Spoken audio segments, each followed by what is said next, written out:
Hello, it is Reviews Day Tuesday. This week it is the Quiet as Mouse book club and I am reviewing Brave New World by Aldous Huxley. So let's get to it. This is a dystopian novel. It was published in 1932. It's set in 632 AF, AF meaning after Ford, Ford being Henry Ford, which is about 500 years in the future. We meet Bernard Marx and Lenina Crown in a world which is very different to ours. It's a dictatorship, it's a stable society, the population is limited, natural reproduction doesn't exist anymore, but people are encouraged to be promiscuous. People are conditioned to conform and to belong to one of several castes. They are given places in the hierarchy and are conditioned to believe that their place is the best place. Bernard is slightly different in that he isn't happy in this world. He feels like something is wrong, he disapproves of how society is maintained, whereas Lenina is more or less happy and popular. Anyway, the two of them go on holiday together to a savage reservation, savages being people who are not part of the New World Order, and there they meet Linda, who used to be from their world, and her son John. Bernard gets permission to bring these two back home with him, and then the story is involved with the contrast between these two worlds. There's the world of the savages, which is more like our world, it's recognisable to us. There are mothers and sons, there are couples, people get old in the normal way, and the new world where all of these things are taboo or unheard of or strange. I feel like this is a book of two halves. In the first half we are finding out about the world of 632 AF. We learn about how society functions, how people are born, how they live. It's interesting but it's quite remote. And then in the second half I think things pick up a bit. We meet a society a lot more recognisable. We meet John, the main character, who is brought up in that world but is still somewhat separate to it because of his mother. He has been taught to read using Shakespeare, which is banned in the New World state. He's kind of in the middle and as such is the most relatable character, I think. And through his reactions to the new world he finds himself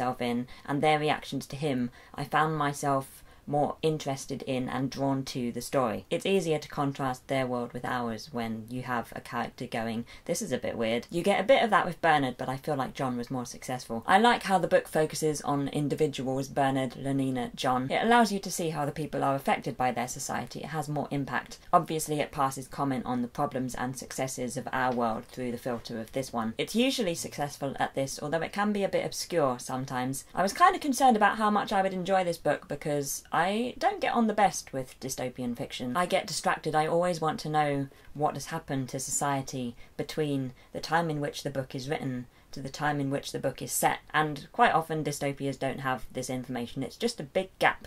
We just jump right into the new world. I'm trying to think of dystopias I like. The Hunger Games. Never Let Me Go. I've never read Children of Men, but I like the film. Brave New World kind of fills the same space as 1984 for me. I enjoyed it well enough. It had things to say. It was imaginative and interesting, but it felt remote. It's a classic, but my interest and enjoyment is coming from other people having liked it. It being an important work in the history of literature, as opposed to me actually loving this book and enjoying the story. I feel slightly about this book how I felt about books that I studied in school. You spend so long analysing the text that you end up kind of not really forming any relationship with the story. I don't know, I don't dislike it. I did quite enjoy reading it, but I just have no real feelings.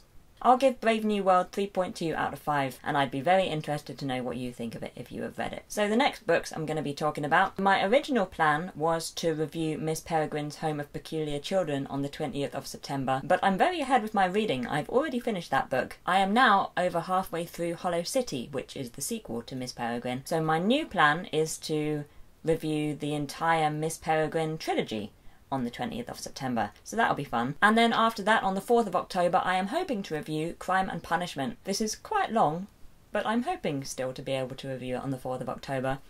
I'm reading quite a lot at the moment, and also I suspect I will finish the Miss Peregrine books early, so I'm hoping that those two things will lead to me having time to read this book. I hope you have a great day, and I will see you later on in the week.